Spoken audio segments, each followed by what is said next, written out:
byagenze bite, amenye inkuru y'aba bantu yarangiye gute.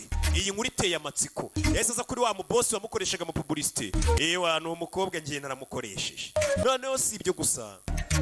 To कल girls hostel में जिस आदमी को हमने अरेस्ट किया था wa mugabo twafunze bimeze biti bye. Wibuka umusore ari muri gereza hano bamufunze.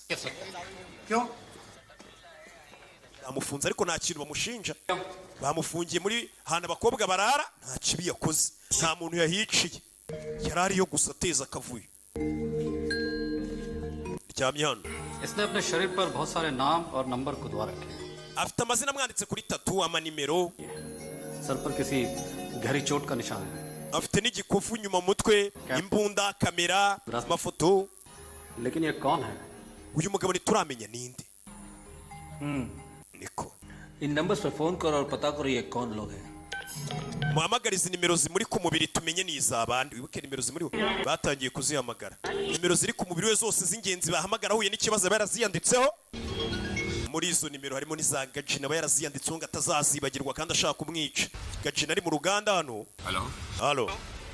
ये नगर पुलिस स्टेशन से कौन Uyu ni Constable Duri amubwira station ya polisi. Ku kanya. Umugabo ntajya agenda wenyine. Tori kano do. Gajin za kuri polisi.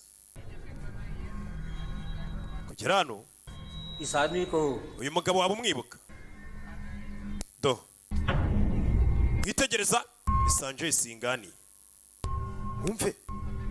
जी हाँ Ndamuzi. Airways Uyu company ni Sanjay Singani ya chairman wa Air Voice. Air voice company Chairman wa Air Voice company y'itumanaho ngirikomeye.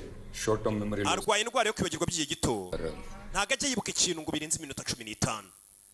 Hey, मेरे दोस्त ni inshuti yanjye magara umuvandimwe. ये Niyo mpamvu yishyizeho na tatu y'izina ryanjye na nimero zanjye rwose kugira ngo ajye anyibuka nk'umuntu we.